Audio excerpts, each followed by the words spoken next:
안녕하세요, 안녕하세요. 어서 오세요. 반갑습니다. 엘리야 생방송 시작하겠습니다.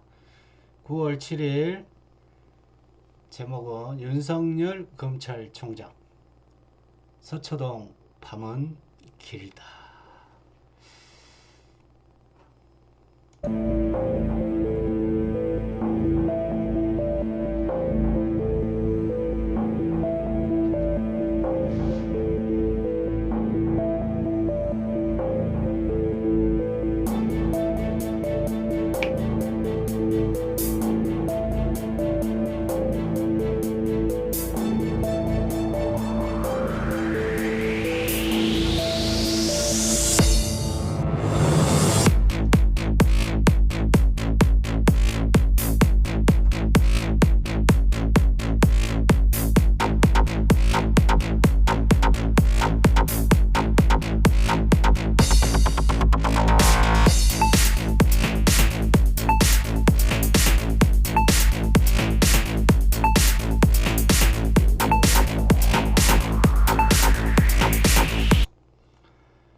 오늘 하루도 굉장히 사건 사고들이 많았죠. 우선 하이선 태풍으로 피해를 입으신 분들에게 깊은 위로를 드립니다. 저희 집도 피해를 입었어요. 창틀에서 비가 이렇게 바람이 창틀로 막 세게 불어서 창틀 사이로 물기가 들어와가지고 좀 피해를 입었습니다. 우리 남해안 쪽에 조금 상륙했다가 내륙 쪽에 상륙했다가 동해안 쪽으로 이동을 했는데 태풍은 그 태풍이 위치만 이렇게 피해를 보는 게 아니라 그 눈이라고 그러죠. 거기서부터 한 300km까지는 피해를 보기 때문에 동해안을 빠졌다 해도 이쪽 서해안도 굉장히 바람과 비가 심하게 불었어요. 불고 내렸습니다. 전공의들이 내일부터 다시 파업을 멈추고 다시 복귀를 한다고 하네요. 참 환영할 일입니다. 감사하고요. 또 그런 결정 해준 거에 대해서 국민의 한 사람으로서 여러분들의 어떤 수고로움도 항상 감사하고 있습니다.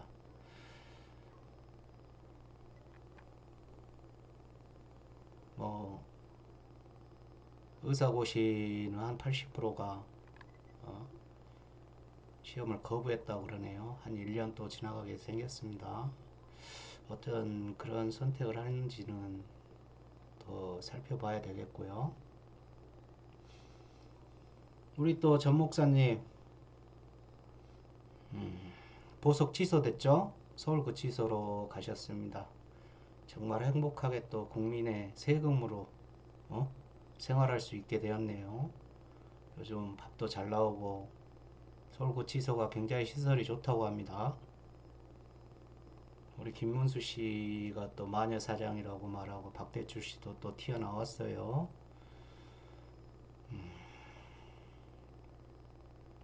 일단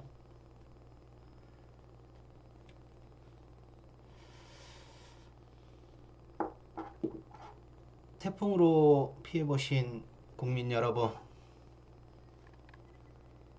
어, 코로나로 지금 경기가 어려워서 피해 보시는 자영업자 여러분, 엘리아가 기운을 좀 드리겠습니다. 오, 오, 야, 오, 오, 야. 제 기운을 받으시고 조금의 위로가 되시고 행복하셨으면 좋겠습니다.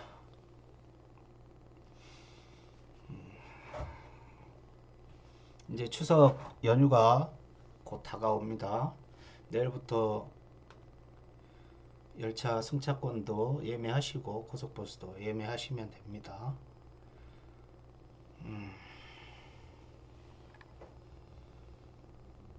우리 더불어민주당이 굉장히 좀 합리적으로 바뀌어가는 건지 조금씩 양보해서 합의를 보려는 건지 걱정이 많습니다. 180석을 준 이유를 더민주 의원님들은 잊지 않았으면 합니다. 국민들 중에는 뭔가를 바라고 국민들 중에 국민들 국민들이 여러분을 뽑아 주었을 때는 정말 원하는 게 있었을 거예요. 그만큼 힘을 실어 주었으면 할 수 있는 일은 다 하셨으면 좋겠습니다. 이낙연 당대표가 오늘 뭐 연설을 하셨고요. 저는 이낙연 대표님이 대선에 출마해서 대통령이 된다면 한 가지 걱정되는 부분이 있습니다.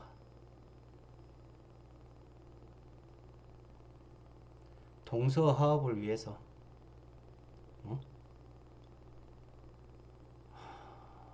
박근혜와 이명박을 사면해 주겠다. 나 이런 말 할까봐 겁이 나요. 전모 씨 있죠? 어, 김대중 대통령께서 사면해 주셨는데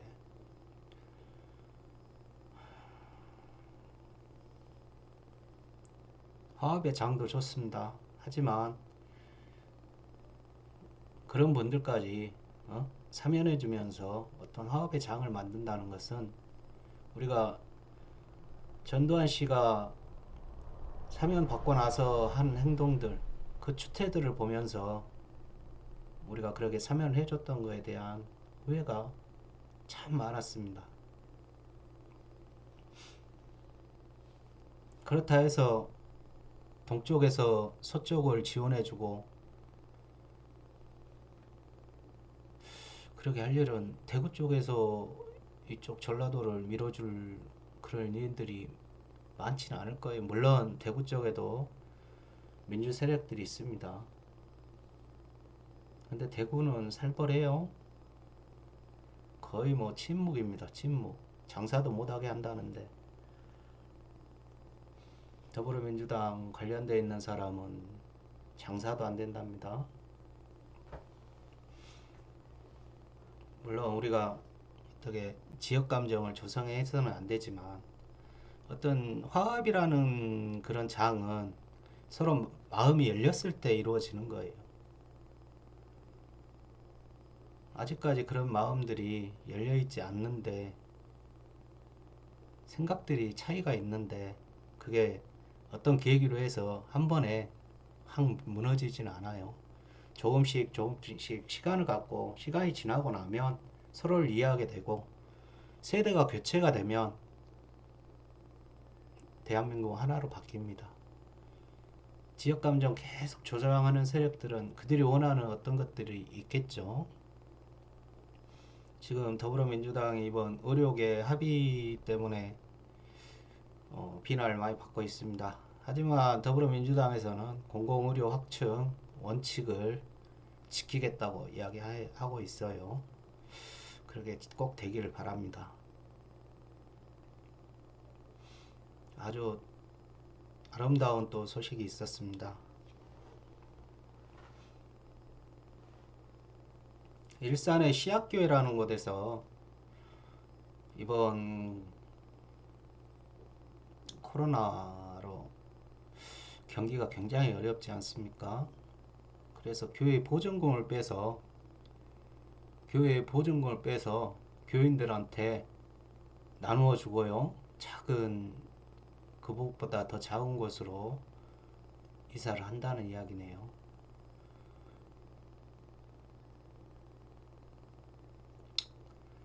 예배도 비대면 예배를 하겠답니다.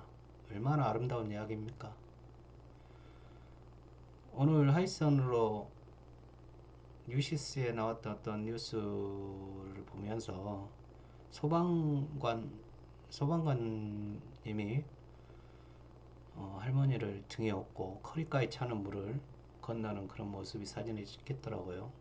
소방관 여러분 감사합니다. 수고하십니다.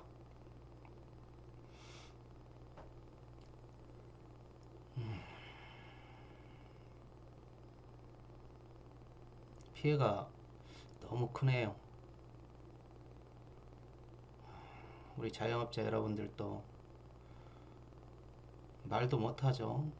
물론 맞춤 서비스를 하겠다고 하니까 좀 기다려 보시고요.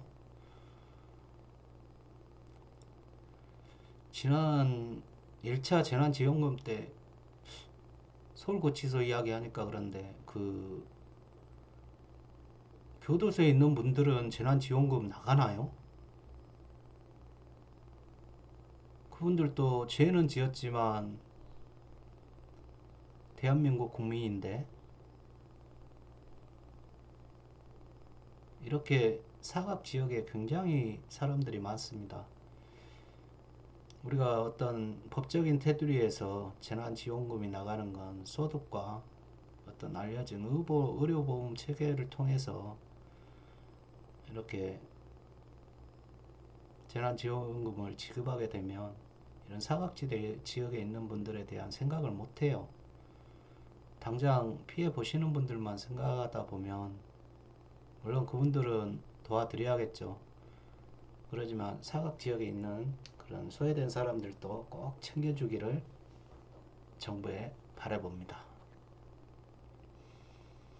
서초동 방은 길고도 길다. 정말 조국 장관은 전 조국 장관 그 조사를 할 때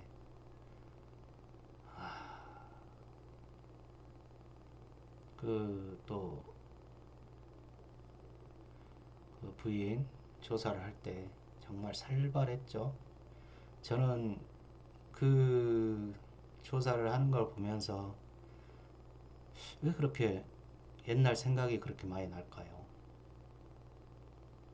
언론이고 검찰이고 그렇게 심하게 하는 거를 별로 최근에 많이 보질 못했습니다. 요즘 추미애 법무장관 때리기에 안달이 나 있죠. 왜 그럴까요? 다 이유가 있습니다. 다 이유가 있어요. 나경원 그 아들 서울대 대학원에서 그 의료 시설까지 실험실까지 빌려주면서 그런 혜택들을 주었던 것에 대해서는 조용하잖아요. 언론이고 검찰이고. 근데 왜 이렇게 또 추미애 장관을 때릴까요? 그 속에는 아주 깊은 뜻이 있죠. 우리가 서초동 밤이 길고도 길 수밖에 없는 이유는 차기 대선 후보 2위에 윤석열 검찰총장이 당당하게 올렸습니다. 황교안 전 총리 떨어졌죠. 저도 굉장히 윤석열 검찰총장에 대한 기대가 컸었어요. 아, 이렇게도 할 수 있겠구나 하는 그런 생각들도 해봤고, 그러나 그 사람의 과거를 이렇게 쭉 보면서 사실 검찰 개혁을 할 수 있는 어떤 적임자라는 이야기들을 굉장히 국민들이 많이 했습니다. 문재인 대통령께서도 그것을 생각하시고 어? 검찰총장으로 내정하셨죠. 불과 한 7개월 정도 됐나요?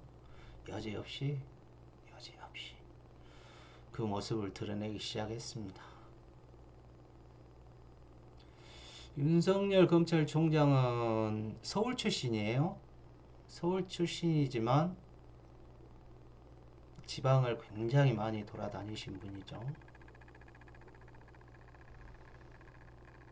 이분은 서울 출신이고 부모님들은 다 교수분들이세요.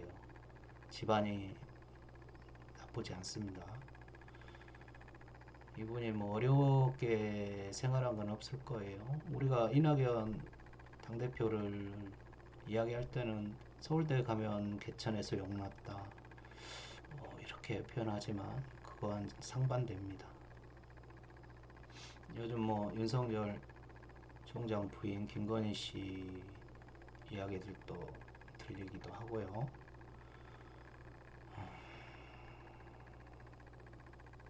서울 출신이고 60년생이에요. 60년생이면은 이제 우리나라 나이로 하면 61살인데 만으로 하면 뭐 60살 정도 되겠네요. 이분서 또 서울대 나오셨고 83년도에 그리고 이분은 또 이력이 또 한 가지가 있어요. 군대를 면제됐어요. 두 번의 신체 검사를 받고 뭐 부동시라는 건데 눈 관련된 어떤 병내 특혜를 받으신 분이에요. 눈이 짝짝이라는 거죠. 부동시라고 하는 것이 그 굴절이 눈 굴절들이 서로 달라서 이 어떤 시각의 차이가 굉장히 많이 난다고 합니다. 요즘 요즘 같으면은 이제 라섹이나 라섹으로 수술하면 된다고 하는데 그때 당시는 그게 없었나요? 좀 어려웠나? 형편상에는 가능하죠. 뭐 교수 집안인데 형편으로 수술을 못할 리는 없을 것이고 뭐 군대가 가기 싫었을 수도 있죠. 물론 여기까지만 그 부분에 대해서는 이야기하겠습니다. 이건 개인적인 이야기일 수도 있으니까.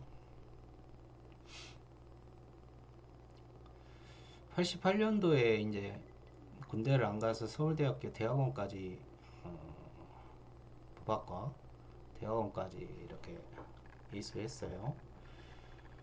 91년도에 이제 33회 사법고시를 패스하고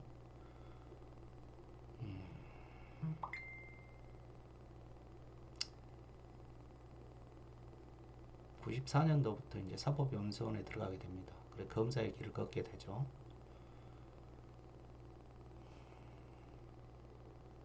이분이 뭐 여러 군데 다녔습니다. 이제 94년도부터 이제 대구지방검찰청 검사를 시작해서 많이 돌아다녔고요. 이력이 2002년도에는 뭐 법무법인 태평양에서도 또 변호사로 일하시다가 다시 뭐 경력지검 검사로 나오셨나. 2003년도에 다시 검사가 됩니다. 그리고 강진지검에 가시고 이제 여러 군데를 또 돌아다니셔요. 이제 2009년부터 특수부통으로 또 활약을 하셔요. 그리고 2017년 이제 서울중앙지검 검사장이 되고 2019년도에 대검찰청 검찰총장이 됩니다.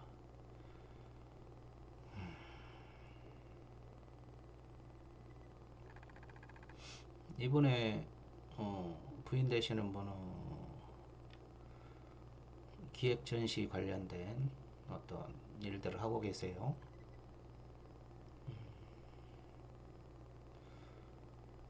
좀 이분도 주가 조작 관련돼서 어떤 이야기들이 들리고 있고 또 장무 관련해서도 또 이야기들이 들립니다. 하지만 그 부분에 대해서는 뭐 덮어둘 수도 있겠죠. 검찰총장인데 윤석열 총장이 윤 총장님이 늘 하시는 이야기들이 언론에 방송인에 비춰지는 모습들은 법과 원칙을 지키며 국민을 생각하는 것, 절차를 중요시하고 이 수사 검사의 어떤 특징들도 있겠죠. 정권은 바뀌어도 원칙대로 수사하는 것, 헌법과 국민밖에 없는 그런 이야기들 많이 하죠. 헌법 좀 바꿀 때 되지 않았나요? 우리가 1948년도에 헌법이 개정이 되었죠. 7월 17일 날 헌법도 좀 수정을 해야 됩니다. 우리 헌법들도 그때 당시 다 일제 종사했던 판검사들 다 아니겠습니까? 대법원장들 뭐 그런 분들이 만든 것들이 지금 이렇게 보면은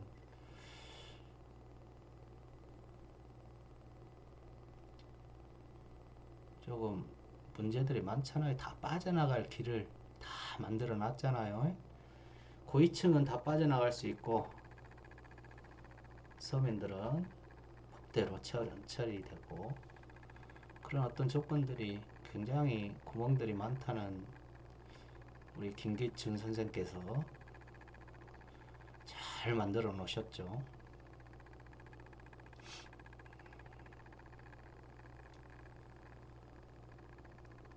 윤석열 검찰총장이 지금 굉장히 바쁠 겁니다. 고민도 많고 번뇌도 많고. 요즘은 우리가 군인이 재벌이니 경제 재벌이니 뭐 민주 세력이니 참 말하기가 선긋기가 좀 불편해요. 왜 그러냐면 서로 다 관계를 갖고 있습니다.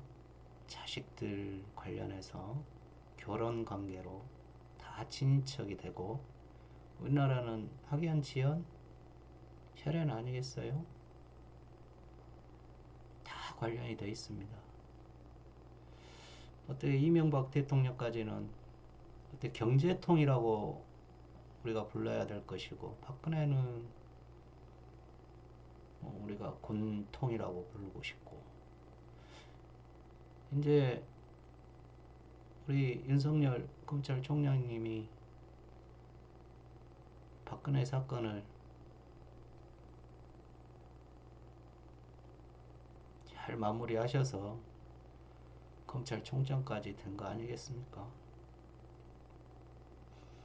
우리가 MB맨이라고도 이야기하죠. 윤석열 검찰총장님을 지금 언론과 어떤 권력을 동시에 쥐고 있죠. 얼마 전 그 홍석현 중앙일보 사장과 또 어떤 무술인과 이렇게 자리를 가졌다고 하는 그런 스토리들을 내비치는 이유가 뭐겠습니까? 그리고 제일 중요한 건 지금 윤석열 지키기를 하고 있는 거죠. 언론과 어떤 극우 세력이라고 하죠. 나는 그이를 보수라고 부를 수가 없네요. 윤석열 지키기를 하고 있습니다. 아마 내년쯤 되면 지금 굳이 어? 내려오란 말을 하지 않아도 스스로 자리를 옮길 수 있지 않나.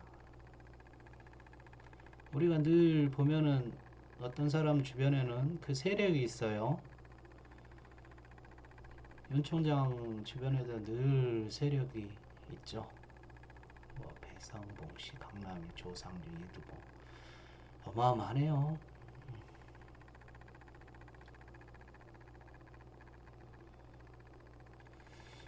제가 가장 신뢰하지 못했던 게 처음에 우리가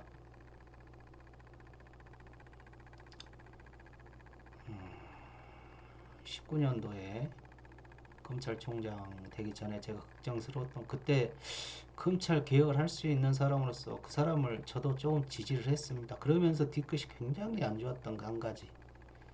그 한 가지가 BBK 사건이었어요. 그것도 대선 직전에 무혐의 처분했죠. 그때 윤석열 검찰총장님이 파견 검사로 거기를 지휘했습니다. 자스도 이명박 것이 아니라고 해주시고 뭐 가장 검사가 활동하기 좋았던 시기가 이명박 대통령 때라고 하니까 어떻게 보면 MB맨이라는 소리를 들을만 하죠. 또 그때 특수통으로 이명박 대통령 때 제일 윤석열 검찰총장님이 활동적이었어요. 굉장히 그때 꽃을 피웠죠.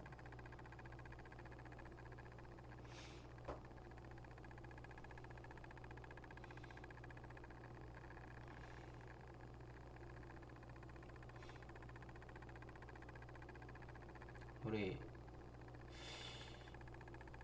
이명박 전 대통령께서 아마 박근혜 씨를 치지 않았을까 하는 생각들도 해봅니다.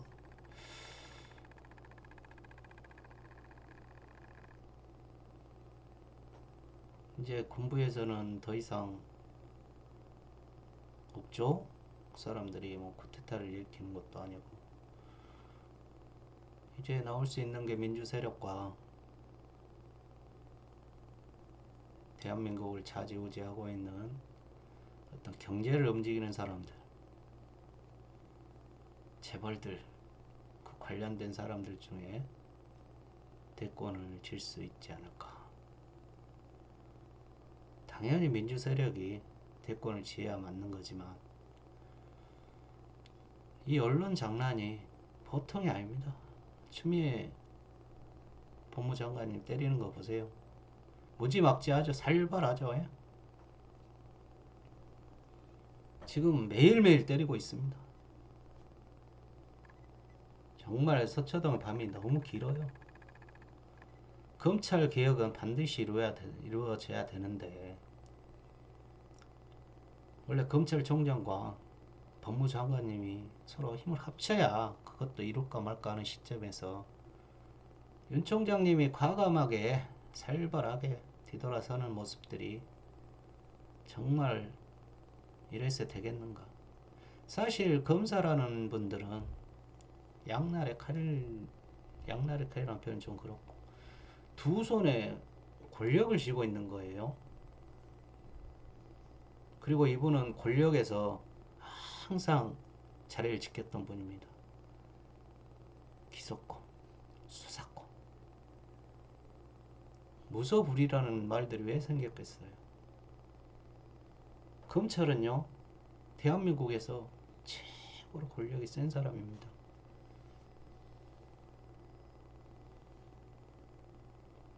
뭐 5년 단임제, 4년, 국회의원 4년이죠. 민선도 4년이고 다 임기 기간이 있어요. 우리나라 고위공직자들, 공무원들은 꾸준히 자기 자리를 지킵니다.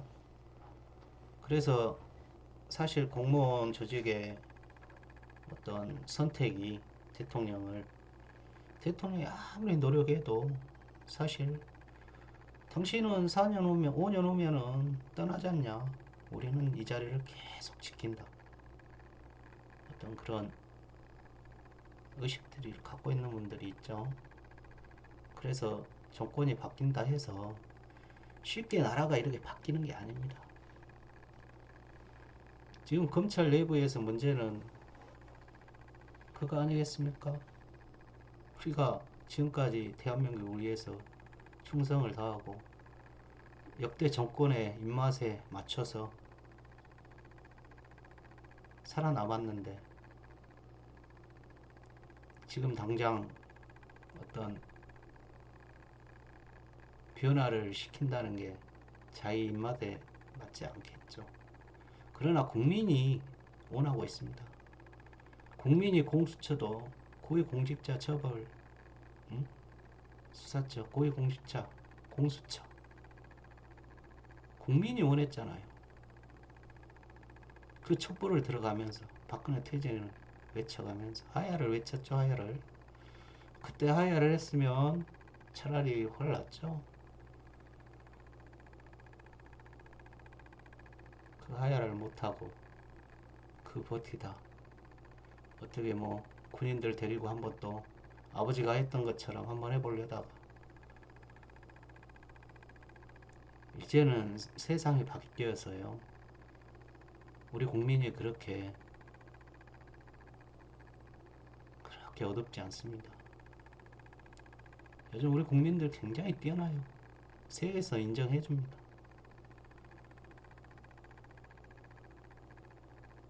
이 코로나 이 사태를 이렇게 진정시키는 거, 그리고 한강 위에서 플래시몹인가 그 드론으로 이렇게 마스크도 내고 이런 모습들 보면서 세계는 놀래요.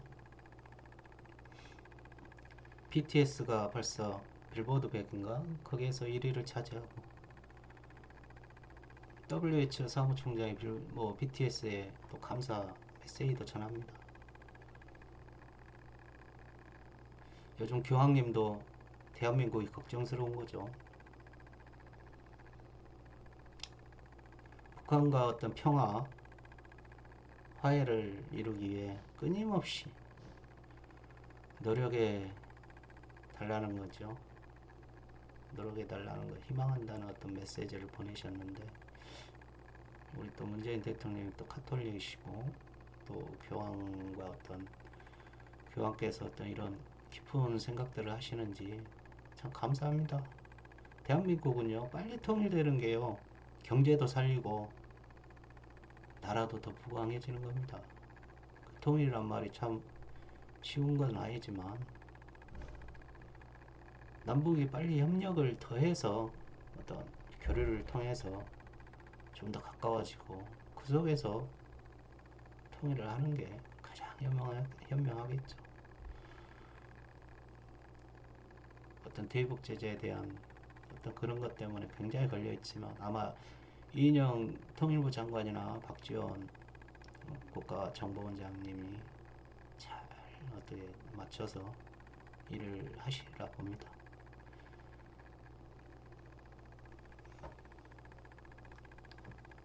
여러분 생각은 어떠세요?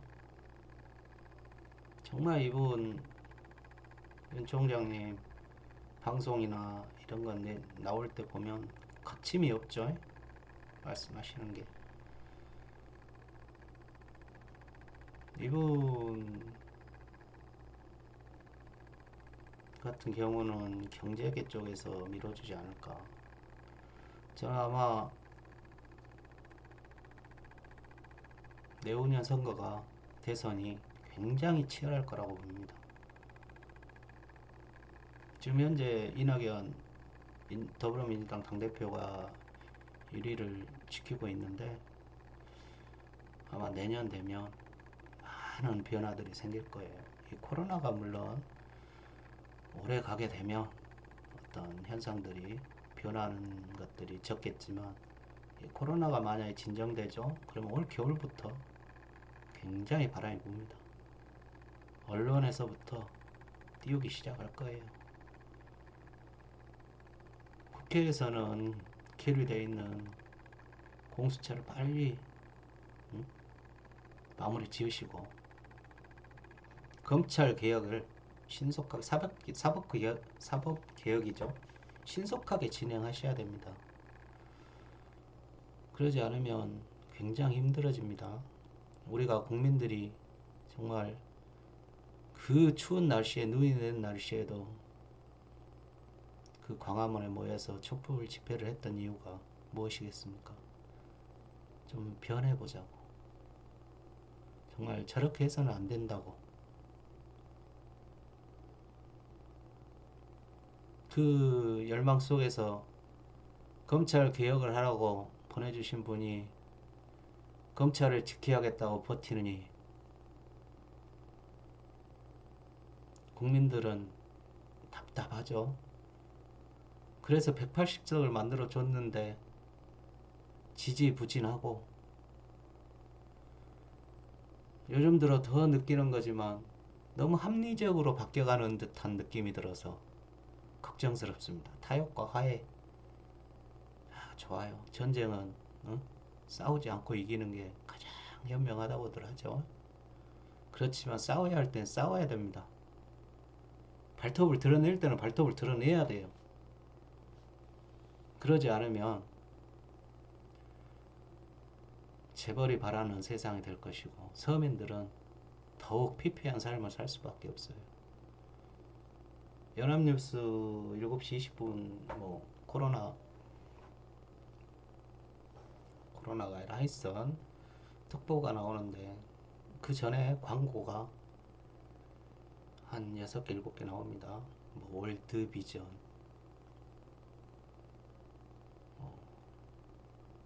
국경 없는 사회, 모든 게 어떤 어려운 사람들을 돕는 그런 단체들 광고였어요.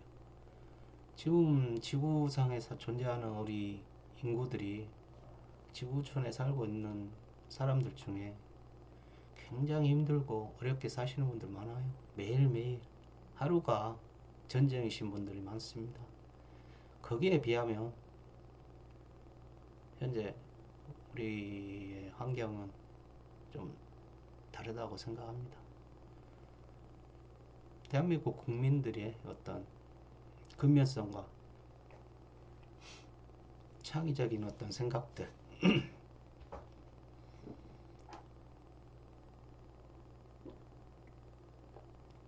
저는 윤 총장의 어떤 사생활 같은 거는 여기서 거론하지 않겠습니다. 뭐 김학의 성접대 사건이니 뭐니 거기에 연루됐다느니 뭐 또 뭐 MB 때 많이 했죠. 정현주 사장,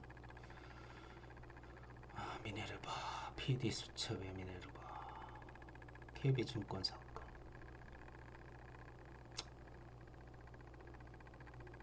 검찰의 어떤 기소권과 수사권을 분리하지 않으면 무소불위의 어떤 그분들은 대통령이 5년 지나면 바뀌기 때문에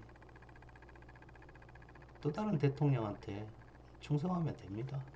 물론 우리 윤 총장님께서는 사람에게 충성하지 않는다고 그러셨죠. 국민 여러분이 분명히 지켜봐 주세요.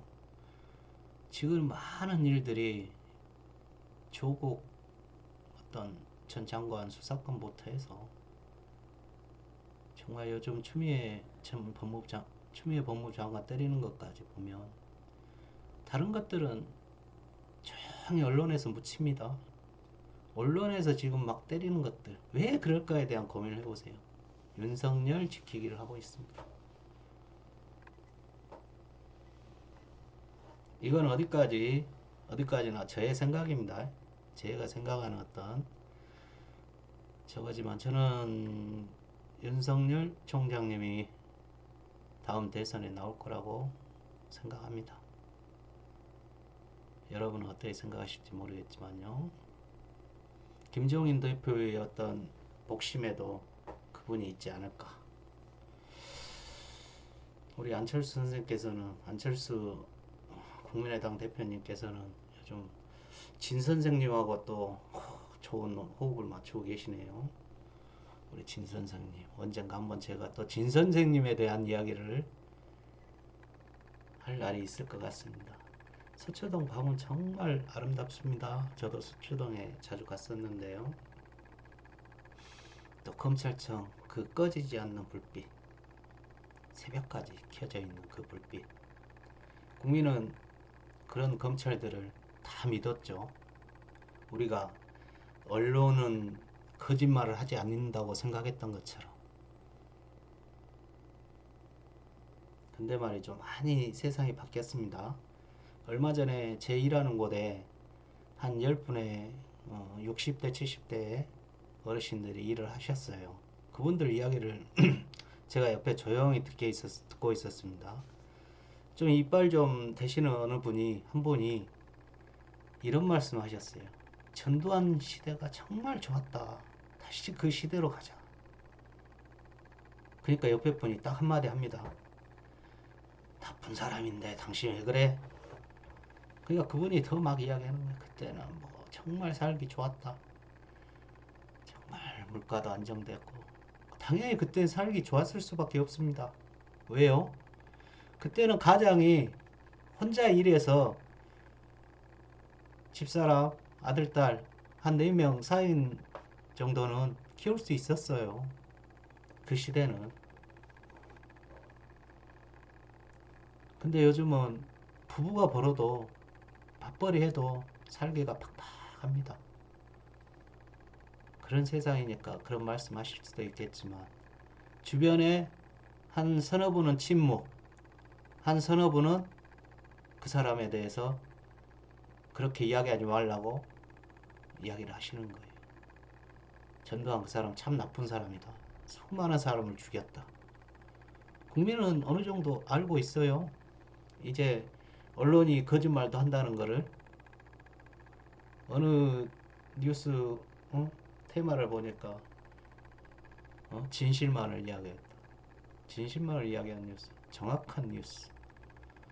그러나 우리는 팩트 체크를 해야 됩니다. 우리 손 사장님이 지금은 뒤로 물러나 계시지만 한 가지 정말 멋지게 해놓으신 게 있죠. 팩트 체크. 요즘 우리 유튜브도 팩트 체크 좀 하셔야 됩니다.